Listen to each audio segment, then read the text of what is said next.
Good morning, class. The date is March 25th of 2014. We're going to continue with our lecture on the Civil War and Reconstruction. Yesterday we learned about the different sides that were taken during the Civil War regarding the North, the South, the slave states, the non-slave states, and your border states. Your border states, some of them actually did allow slavery, but were still a part of the Union. Here are some of the examples of that: Missouri, Kentucky, Maryland, and Delaware. Region of the South also supported this, the Union. So there were some southern regions that still supported the Union and non-slavery. West Virginia, for instance, formed its own state in 1863.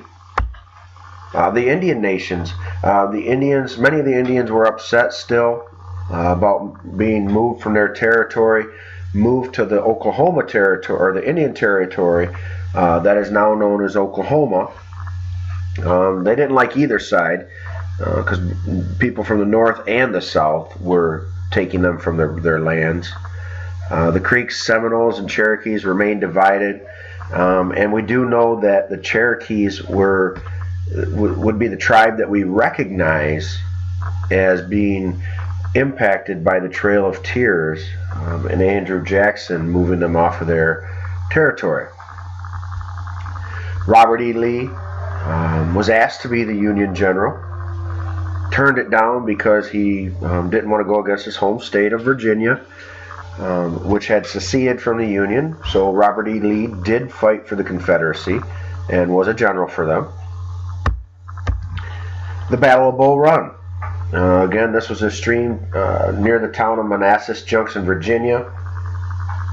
Although the North had all of the advantages, they had more soldiers, they had the factories to build better weapons, to create more supplies for them. They used railroads to get the supplies from one place to the next. Even though the North had all these advantages, the South still was able to win the battle. Which leads to today's subject, and that's the different strategies that the North and Lincoln had, and the South and the Confederacy had.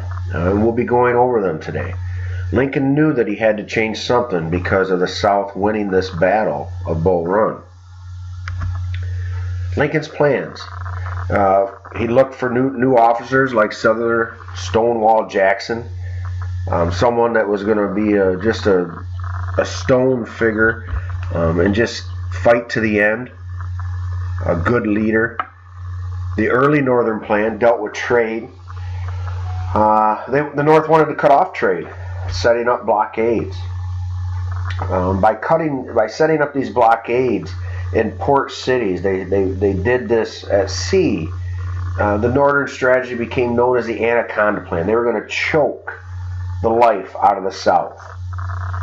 Of course, you had your Northerners that cried out to go to Richmond, Virginia, the Confederate capital, and end the war quickly. But Lincoln knew that wasn't going to happen. He wanted to choke the South out slowly. The Confederacy plan. The first battle plan was to protect their land. Just defend their homes, and keep it safe from anybody from the North. And they thought that those in the Confederacy thought that the North would eventually wear down. Some Southerners wanted quicker action, just like those in the North. They wanted quicker action, and they wanted to invade Washington, the Union capital. Of course, the South also hoped that other countries would join in. Britain and France would be allies to them and help because they depended on cotton. The only thing is that Britain didn't like slavery. So eventually it would be Lincoln in the North that would hope that Britain would come to their side and fight for them because of the slavery issue. And that's all we're going to do for today. But tomorrow we will be getting to the home front. How were things going on the home front? How did women get involved? What about slaves and slavery? Lincoln would come up with this Emancipation Proclamation. freeing all the slaves in the North. How did that impact people on the home front and the slaves? You'll now, these will be the slides that you'll be taking your quiz over tomorrow, up to the Confederacy Plan. We'll talk a little bit more about the Anaconda Plan as well.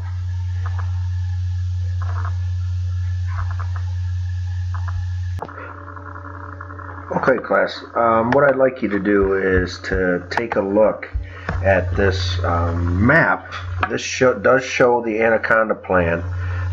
You can see the arrows. Them are the Union forces coming down towards the southern states. And as you can see, down in the ocean, the Gulf Coast, you can see the ships. That's where they're surrounding the South and the southern ports. They're setting up blockades.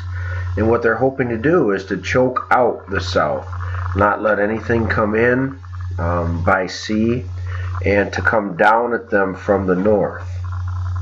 Just a little bit about the Anaconda Plan and choking out the South. Okay, now that will end the presentation for today, and we'll be back tomorrow.